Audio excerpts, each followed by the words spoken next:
little different. Sometimes I like to talk to people about their journeys. Sometimes I like to talk to leaders about businesses they've started. But today we're going to talk about a really practical subject that one of my dear friends and most trusted professional colleagues is an expert in, and that is building internal agency functions. Some of you that know me for a long time, and some of you that I've worked with have worked in the agency world. If you're a marketer or own a business, of course, you're familiar with the concept of working with creative and marketing agencies. But the last couple of years, in particular, but certainly there's been some early trend of this for the last 10 years, people have been exploring this idea of building their agency functions inside their business. There's a lot of reasons why they can do that, and there's a lot of challenges of doing that. And you're going to learn about some of those today when you talk to my friend Julie Mantis. And with that, welcome to another week of Oh Ship.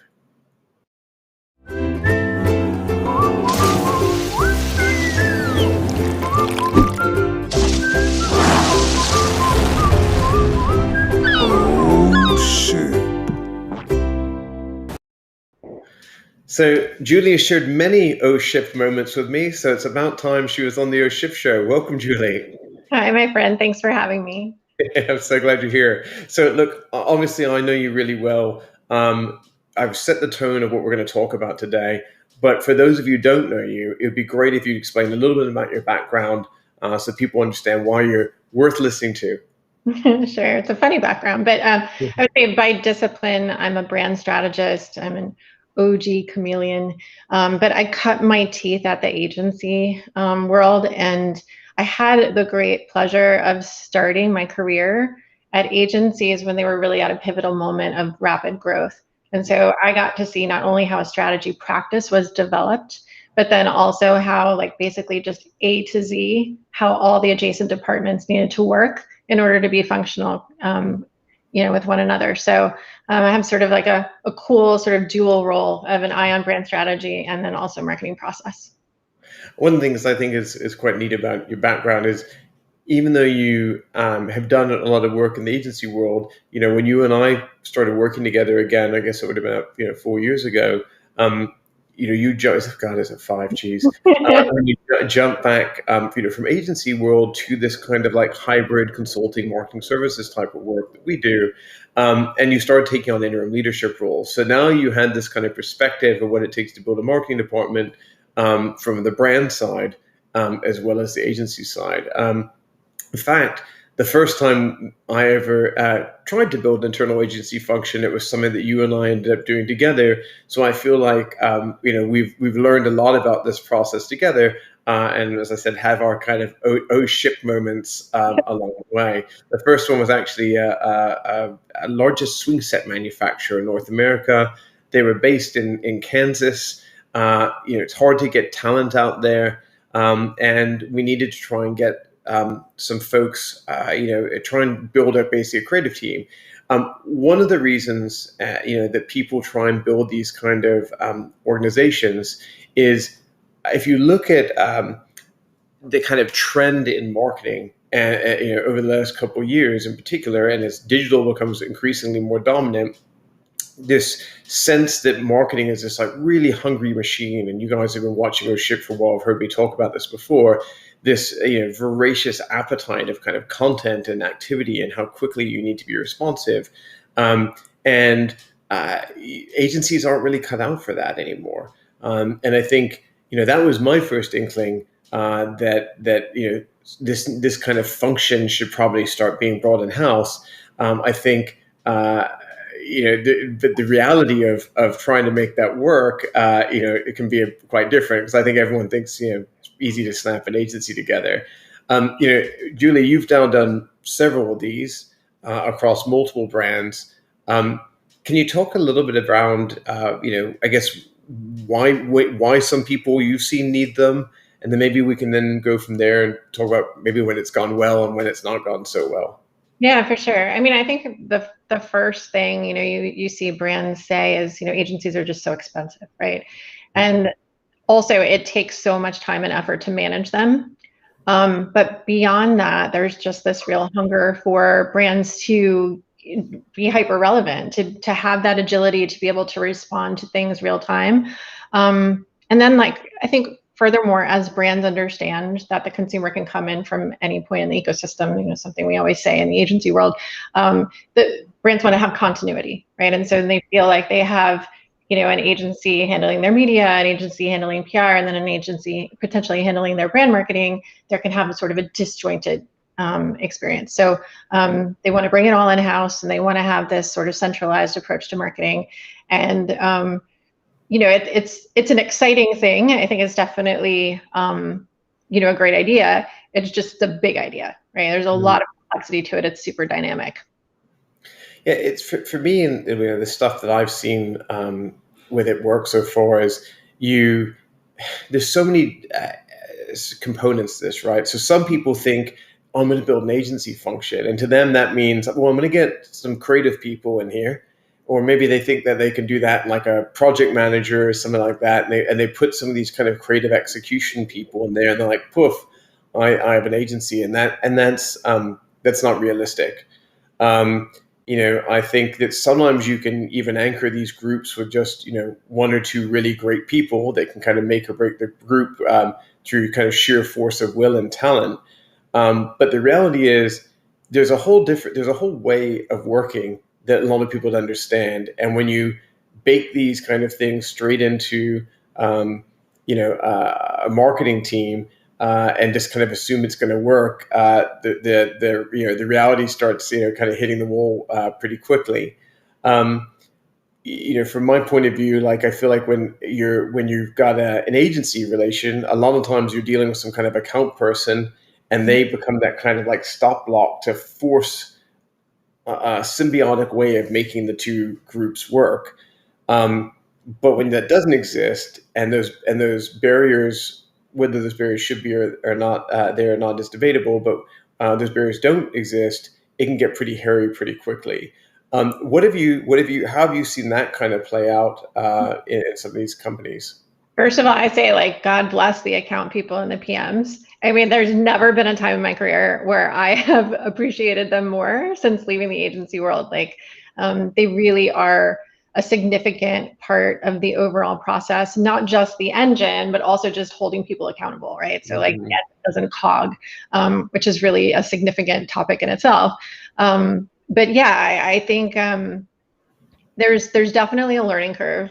I think one of the things that I have had as sort of a big realization is that some of the younger marketers are coming in from, just recent graduations, and they are really equipped to handle a hybrid model, right? So they're getting a lot of education around marketing, but then they're also getting a lot of education around some areas that I think were a bit ambiguous. I think we were a lot more iterative about our approaches to things back in the, I don't want to date myself, but maybe a decade. And so some of these younger marketers are coming in, and they know a good process, right? They know how adjacent departments work together, and they know what their role is. But what we're finding is that some of these brand side marketers, traditional, raised from within marketers, and they're typically in the chief level, right? They actually need a good bit of time with me, right? Because I have to bring them up to speed on what the agency methodology is, why there are certain roles that maybe they've never heard of, and how critical they are in the big picture. So yeah, you're always very you speak your mind when you're very carefully worded, and you're very kind. I'm going to say this very bluntly. Then what I've seen happen is I feel like the upper levels of the inside the brand organization, they want these functions. But they don't respect the craft. They don't understand maybe they respect the craft, but they don't understand the time or respect the time that it takes to do these things. And so what was very common in a lot of the organizations that I've had the pleasure of leading is that people would come in and be like, oh, well, I need, there was no briefing process. There was no strategy. Things would get dropped in last second, and they'd expect the creative team to try and work magic in a matter of weeks. And because there's no, you're like an internal client, there's no, and these agency groups were getting pummeled. They were getting pummeled. The work was suffering. The quality was suffering. The people were suffering. There's major, burnout issues, and I've seen a lot of people try and do these internal agency functions and fail epically for that reason. Yeah, for sure. And something significant is, the agency has a right to push back on a client if they don't meet their milestones, right? So if they don't show up for an approval, or they kind of rewrite the brief after the creative's done, then the agency can turn around and say, okay, well, we will revisit, but it's going to come with this price tag.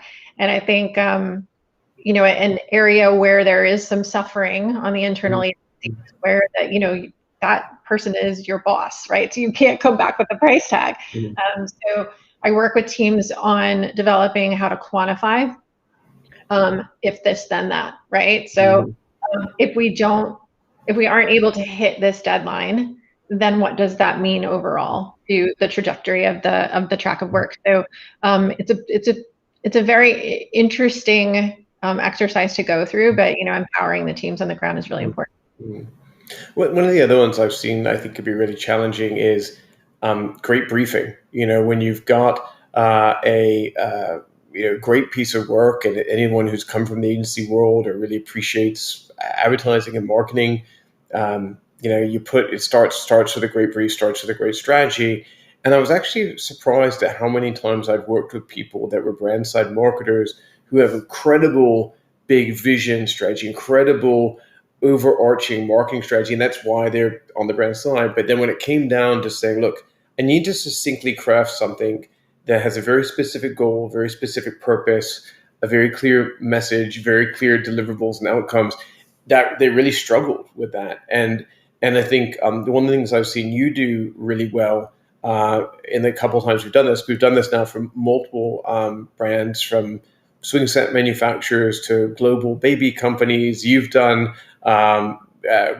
global consumer electronics firm now, and even a nationally, arguably globally recognized fashion brand.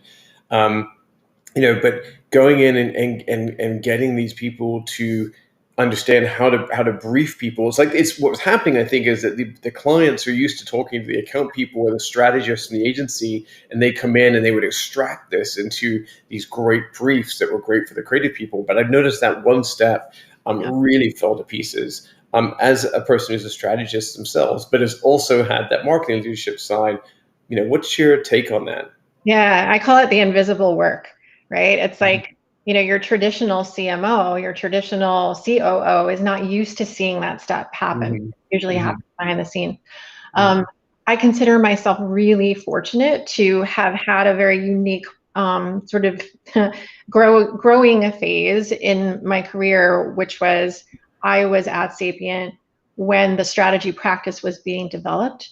And so I watched some super heavy hitters in the strategy world talk about what strategy was and how strategy was mandatory, right? So I just I sat in every single meeting. I was the scribe. I, pulled that stuff in, and now I'm able to kind of pull that stuff out and work through the explanation to the chiefs, and helping to break down how that, the idea of brand strategist, it means many different things. This is sort of my big fight in my journey these days, is to talk about how you have your strategists that can work on your vision, right, or your brand definition, your mission, your purpose, your values, et cetera. They're extremely valuable for foundational brand tracks. But then you have your day-to-day brand planner, and that person is the connective tissue that's going to help to solve many of the problems that I hear when I walk into an organization. So they don't, the team doesn't know why they're doing the work that they're doing. They don't feel like it's, effective. It's not unified based in a singular brief. There's siloed briefs. There's a social brief. There's a retail brief. And so you have this disjointed experience. That brand planner comes in and they centralize everything, really great consumer insight, and hopefully a really great cultural insight, because all these brands want to be relevant to today. Anchoring those two things in this sort of triangulated space, along with that product offering, that value prop, creates this powerful space for creative, right? And they're hungry for it. as brands are moving into that internal agency model, one of the first things they think of is we need a great CD. Well, that CD is going to need a brief, and they will demand it. And oftentimes the internal marketing teams, that brand manager, that typical brand manager inside of a brand, is not used to writing what we call a creative brief. They're used to writing a marketing brief or a task brief. And so that's been sort of like the majority of my activity as I get past the initial phases, is really shepherding through this idea of brand planner and then getting them ramped up to work with the teams. Let's play a game. I'm going to give you an example of what I think is the single biggest mistake that people make when going into creating an internal agency, and then I'd like to hear what your take on that same challenge is, and then maybe we'll talk about maybe the single smartest thing that we've seen people do in the same kind of situation. For me, I would say the single biggest mistake that I've seen people going into this so far is not making sure that the whole organization is culturally rewired, for an agency function inside. That they have no influence, no strength. They're not woven into any kind of clear processes. They invest a bunch of money. And it can be expensive to do this, potentially less than your agency, which is why people are doing it, but can be, it's not cheap. And it can be very expensive when you have to do it again because you botched it the first and potentially even second time around.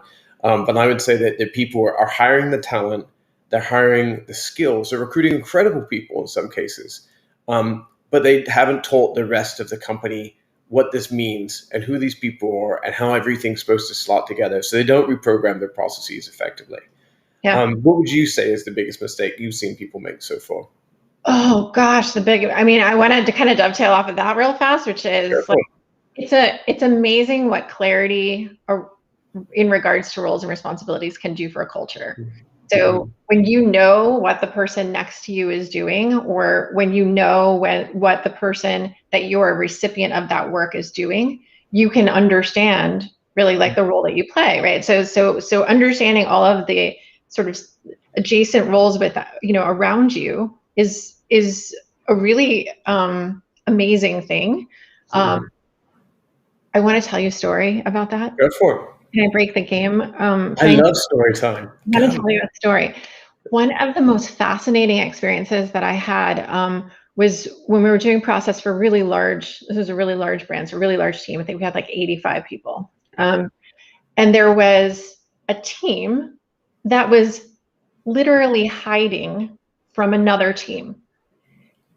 We'll call them team A and team B, all right? Team B is hiding, okay? So team B is taking a different lunch hour because they don't want to run into team No way.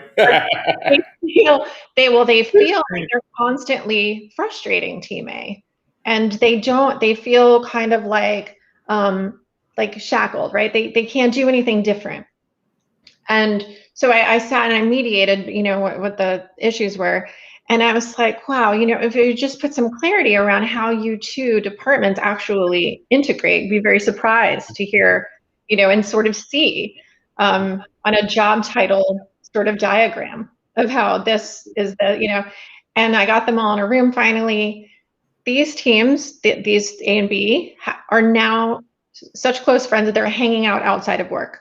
Like it was the craziest thing, you just think, God, how often is this happening? It's just, it's amazing what that kind of clarity can do for culture, for sure. I love that. And so that's maybe a good spin to, and by the way, if you have any other big, kind of worst things that people have done, if you want to tap into that, go for it. Otherwise I can talk about, some of the things I think are maybe the smartest things that people can do. Sure. Yeah, I think the only thing that I would say is a big watch out, which is something that, when I walk into a brand, I'm really trying to make sure that there's room for, is leadership alignment, right? And so leadership understanding their role within this agency process. So understanding their role in terms of approvers, informers, all those things. So I think like when they know what they're supposed to do, there's a much smoother process for everyone. When they don't, big quicksand moment, right? When they don't show up to the reviews, when they don't know how to give actionable feedback, when they don't know the implications of a brief, and so all of those things are really critical when deciding to move to the agency model. So I've got one more thought on this kind of positive side, and we're going to get into some controversial territory in a minute. But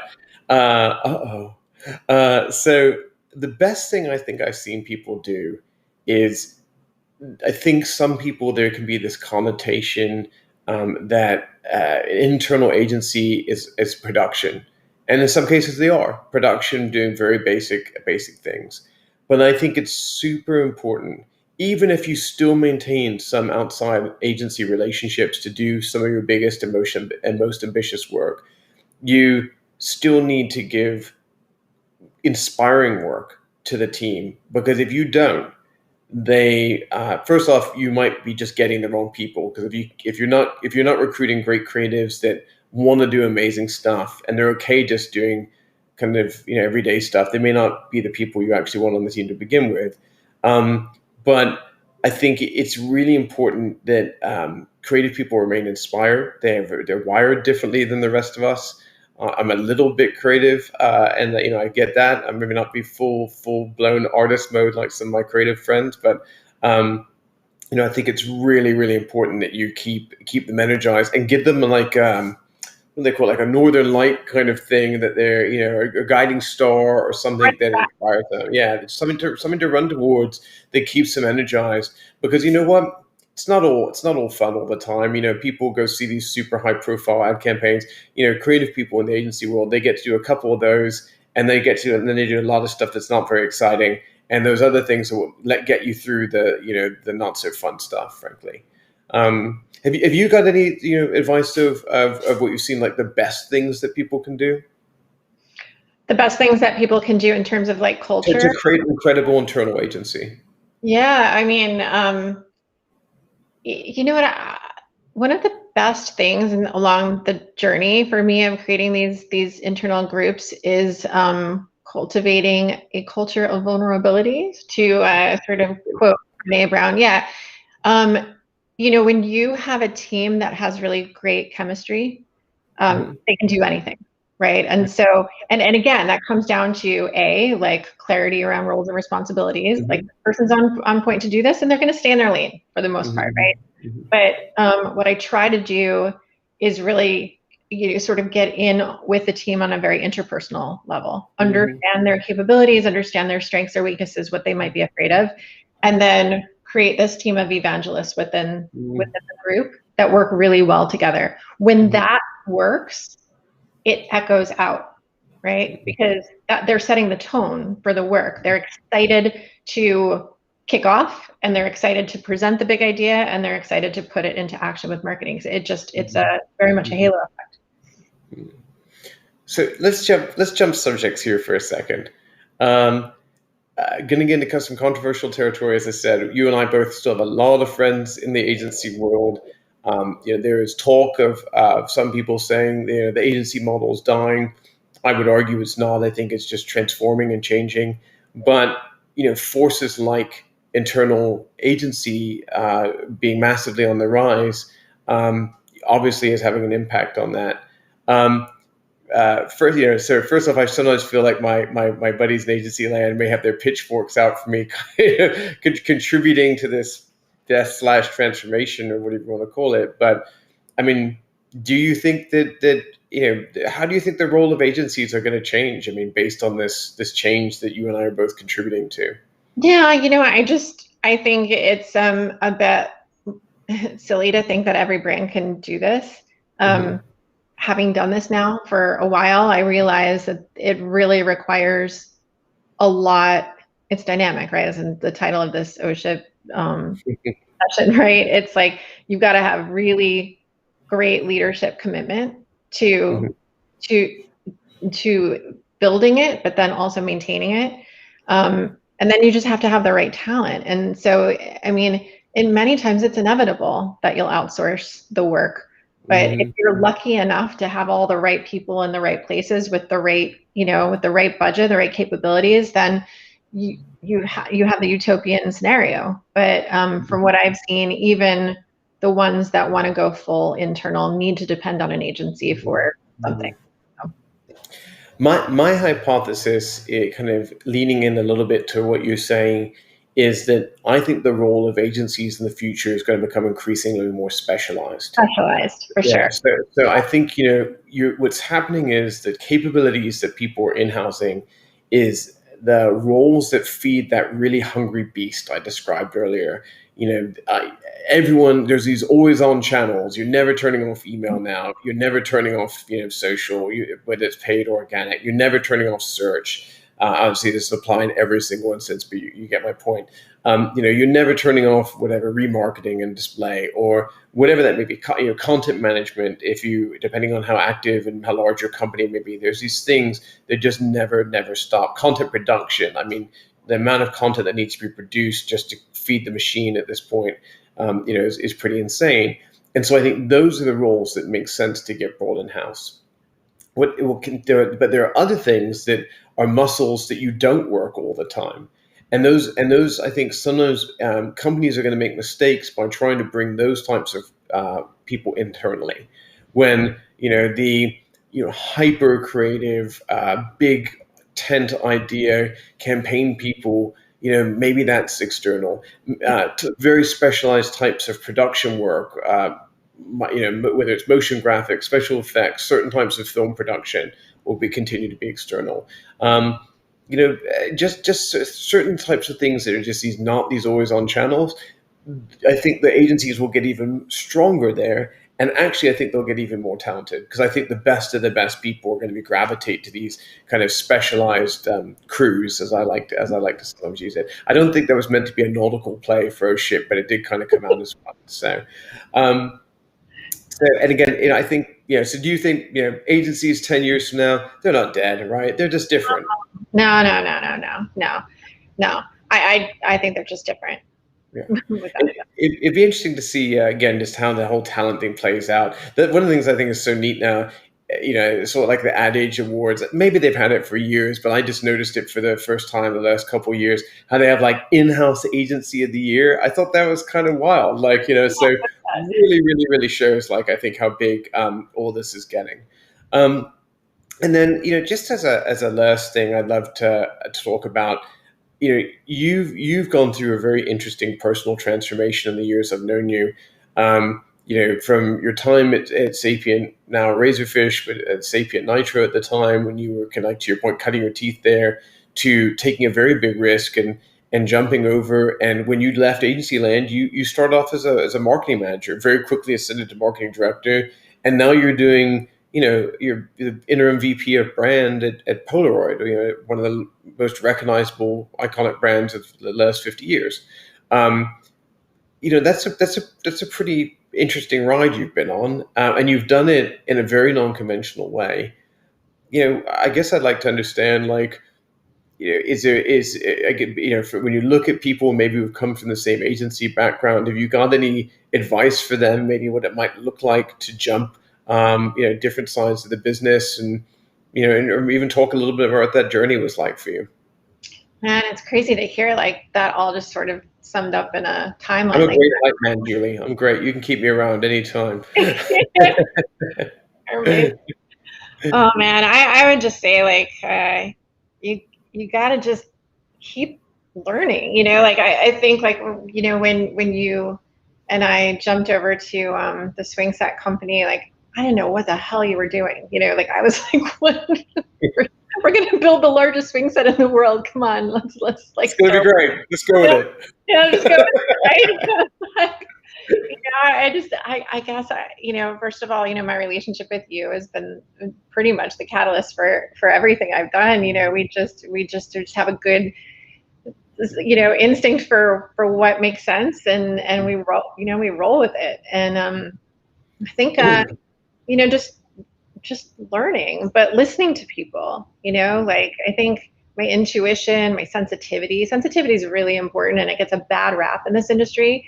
But I think, like, understanding sort of subtleties that are going on under the surface is sort of a superpower of mine. And like, I love that, we might have a moment where you're razzle dazzling up on a podium, and then I can tell you later, hey, the guy in the corner in the blue suit, he had some funny energy. Go and talk to him at the bar, like. But I think it's just a matter of paying attention and figuring out, where you can add value, really, at the end of the day, and then. Do you think it's harder to make the jump from agency land to brand side now, or versus 5 years ago, or easier than it was 5 years ago? From agency land to brand side now, I think easier.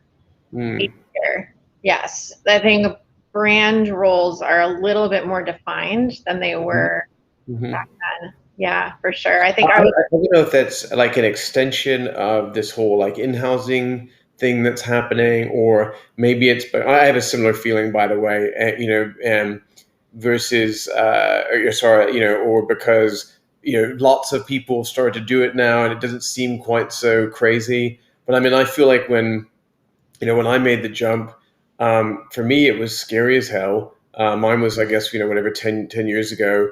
I'd come off the back of my startup guide failing, but that was 2 years outside of me leaving Sapient. Yeah. And I remember thinking to myself, like, I've escaped the gravitational pull of agency land, as I've described it to people for many years. And I just felt like that was my chance to jump. And I was really afraid that if I didn't make that jump to brand side, then I was going to get pulled right back into it and not be able to get out again. But because I think it was really hard to jump because of some of the perceptions that brand side folks had about agency people. But I just don't feel like it's like that anymore. Either that, or I'm a little disconnected from reality and not aware of it. But maybe we can see straight up. I do think that's fair. And I think, for anyone that's been watching, whether you're watching us live now or following up on any of our social channels later, I think it's something to consider, because I do think a lot of people think about this kind of stuff. And if people are interested, who are agency side and exploring this, it's a subject I'm always happy to chat about. And feel free to send us a message on any of our social channels. I'm sure Julie would be happy to chat with you about it as well. Not to put you out there, Julie, but I think it's I know you're very passionate about this subject. So I think that's actually a great place to end. I want to just give a special thanks to Julie for coming to talk about today's subject. I feel like it was a really we want to be inspiring, but we also wanted to be really functional today and really leave with some practical tips that people could enjoy and use in their kind of daily work. The best thing you can do to support the show, if you tune in every single week, it's not something we do for money, it's something we do for fun and passion. Give us a like, share it with your friends. If you're watching us on Facebook, subscribe to us on YouTube, check us out at oshipshow.com, follow us on twitter.com/oshipshow. Take a look at where we're at and try and stay engaged with us. And if you're interested in the kind of concept of internal agency development, also check out Chameleon Collective. In fact, I think if you Google internal agency development or internal agency creation and damn near every derivative of that, I'm pretty sure we're number 1 or number 2 on Google for that. So we'll see if my tough talk on organic search results holds up. Julie, any final thoughts or word from you? No, I mean, it's just such a pleasure, and I really appreciate you having me today. I'm so glad you're here. So thanks everyone for watching, and Julie, thanks for coming and joining us today. Thank you.